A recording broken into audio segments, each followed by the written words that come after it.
সেই দিনও প্রতিদিনের মতো আমি ঘুম থেকে উঠে আগে মায়া আর মস্তানকে ওড়াতে নিয়ে যাই। আমার না একটা এখন অভ্যাস হয়ে গেছে, প্রত্যেকদিন সকালবেলায় ঘুম থেকে উঠে মায়া আর মস্তানকে ওড়াতেই হবে। আমি ওদের আমার বাড়ির থেকে একটু দূরে নিয়ে গিয়ে উড়াই। মস্তানের যেহেতু ছোটবেলার থেকে ডানা কাটা ছিল, ওর জন্য ওকে বাড়ির থেকে না ছুঁড়ে মারলে ও উঠতো না, বসে পড়তো বাড়িতে।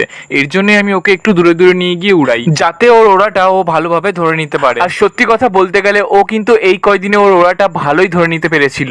প্রথম প্রথম তো উড়তেই চাইতো না, ওকে উড়ালে ও বাড়িতে এসে ঠিক বসে পড়তো, কিন্তু এখন ওকে মায়ার সঙ্গে উড়ালে প্রায় ও 1 ঘন্টা দম করে। সেই দিনও কিন্তু ও মায়ার সাথে খুব ভালোই উড়ছিল। আমি আবার বেলাকে ওদের সঙ্গে ওড়ানোর জন্য বেলাকে ও খাঁচা থেকে নিয়ে এসে উড়িয়ে দিলাম, আর একটু পরেই 3 জনা একসঙ্গে উড়তে লাগলো। ওরা 3 জনা আমাদের বাড়ির ওপর দিয়ে কিন্তু খুব সুন্দরভাবেই উড়ছিল, কিন্তু হঠাৎ করে 3 জনাই উড়তে উড়তে আমাদের বাড়ির থেকে অনেক দূর চলে গেল। আমি তো ভেবেছিলাম ওদিক থেকে ঘুরে আবার বাড়ির দিকে রিটার্ন চলে আসবে। হ্যাঁ, ওরা রিটার্ন আসলো, কিন্তু মায়া আর বেলাই রিটার্ন আসলো। মস্তানকে আমি আর দেখতে পেলাম না, কিন্তু ওরা তো 3 জনাই একসঙ্গে ওদিকটায় গিয়েছিল। ওরা দুজন চলে আসলো, মস্তানকে কোথায় রেখে আসলো? মস্তান কি তাহলে বেরিয়ে গেল? আর এইদিকে তো বেলাও নেমে পড়লো। বেলা নিচে নেমে পড়ার পর মায়া কিছুক্ষণ একাই আকাশে উড়ছিল। আমি ভাবলাম যাক, মায়া তো ওপরে আছে, মায়াকে দেখে মস্তান ঠিক ফিরে আসবে। কিন্তু মায়া, মনটা খুব খারাপও লাগছিল, কিন্তু আমি কি করব? এখন যদি একটা পায়রা বাড়িতে না ফিরে আসে, সেখানে আমি কি করতে পারি? ওকে তো আমি এত জায়গায় খুঁজতেও গেলাম, কিন্তু কোথাও তো ওকে পেলামই না।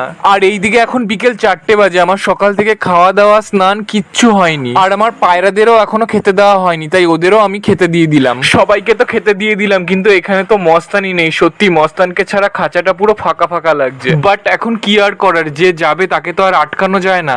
ব্যাস এইটুকু বলেই খাঁচাটা আটকে জাস্ট ঘরের দিকে যাচ্ছিলাম, তখনই সানসেটের ওপর চোখ পড়তেই দেখি মস্তান সানসেটে এসে বসে আছে।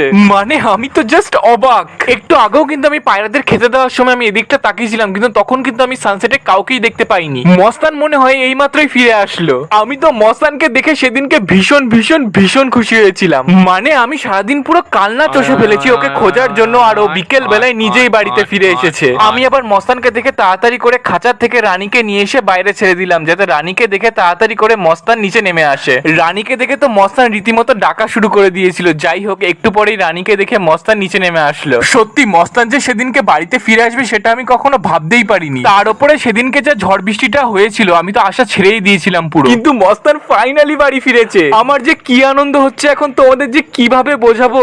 এই দেখো মস্তান ডাকছে, দেখো রানীকে দেখে। কি জানি বাবা সারাদিনও সেদিনকে কোথায় উড়ে উড়ে বেড়াচ্ছিল। মস্তানও কিন্তু এখন খুব ভালো ওড়ে, একদম গুড়ি গুড়ি হয়ে যায় আকাশে।